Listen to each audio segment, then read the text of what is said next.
Hello, dear viewer. Welcome to Political Soapbox, your go-to platform for political discussions. Today, we delve into the recent escalation between Israel and Hamas. Hamas has intensified tensions by launching over 6,000 missiles and rockets into Israel, causing widespread chaos. Despite global leaders expressing support for Israel, including our Prime Minister, Modi, condemning Hamas's actions, a purported group from an alleged institute organized a candle march, chanting religious slogans.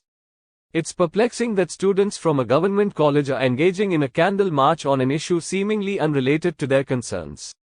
In today's videos, we will witness how Anand Ranganathana and Amitabh Agnihotri address and denounce such actions. Now, without further ado, let's delve into the heart of the matter. If you're new to the channel, remember to subscribe and hit the bell icon for the latest debates. Stay tuned. Number one, let's be very clear about this. The unfolding catastrophe in the Middle East is not Israel's fault. I repeat, it is not Israel's fault. Yes, as you also have reiterated, Israel has a lot to answer for on the Palestine issue historically. Of course it has. Don't we have facts at our disposal? But to redress that, by killing 700 odd Israelis, to commit mass rapes, to launch 6,000 odd rockets and kill and maim hundreds of innocents of Jews, is barbarism not freedom struggle? And then to support this barbarity in the world and in India is even worse. Many of the Arab states, Rahul, have blamed Israel. But then again, that is predictable because almost all Arab states stood against India and supported Pakistan in 1971. And you know who came to our aid not only in 1971 but also in 1999 during the Kargil War when there were sanctions in place against us? Yes, Israel. Doubtless, this is a massive intelligence failure on Israel's part for this catastrophic invasion. But there was intelligence failure on our part in 26/11 too. But that didn't stop Israel supporting us then. Number two, there is no doubt that by its actions now, Hamas has totally and possibly forever destroyed Gaza and any dream of peaceful Palestine. It anyway did not want two-state solution to begin with. To support Hamas is to support terrorism and destruction on an unprecedented scale. The shocking thing, Rahul, is that Hamas has even inducted underage fidayeen in this operation, and these children are now being praised as martyrs. As Golda Meir once said, peace will come when they love their children more than they hate us, unquote. Rahul, here is the preamble of the charter of Hamas, so-called covenant, and quote verbatim.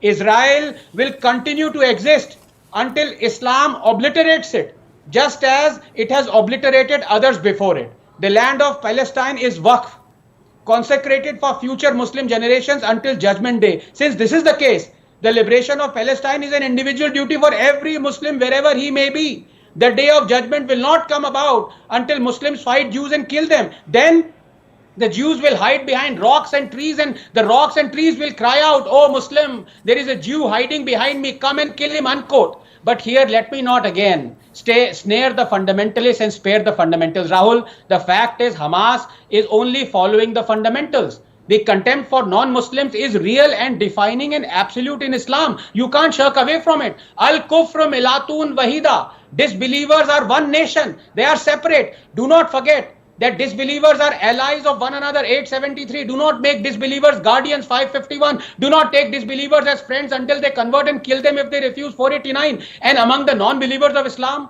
if there is one community, Rahul, that has been specially condemned and cursed, it is the people of the book or the Jews. Jews have been called the worst of creatures, 98.6, 855, condemned to hellfire, 455, 98.6, called apes, 265, 7166, led by Satan, 460, eternally cursed, 447, transformed into apes and pigs and slaves of Taghut, 563. Finally, about this widespread support for Hamas's action here in India, from Congress and CPIM politicians to vapid journalists rationalizing the murder and rape of a Jewish woman who was then spat upon amid chants of Allahu Akbar. So why should you be surprised if you heard Muslim students at an Indian university today chant Tera Mera Rishta Kya La ilaha illallah?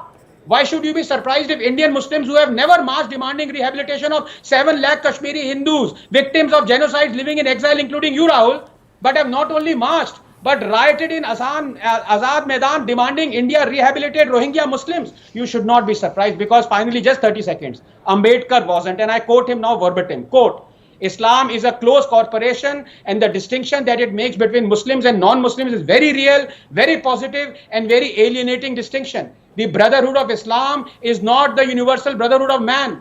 It is the brotherhood of Muslims for Muslims only. There is fraternity, but its benefit is confined to those within that corporation. For those who are outside that corporation, there is nothing but contempt and enmity. Are we surprised why so many Muslims, Indian Muslims and politicians and leftists are now supporting Hamas and the Palestine against Israel?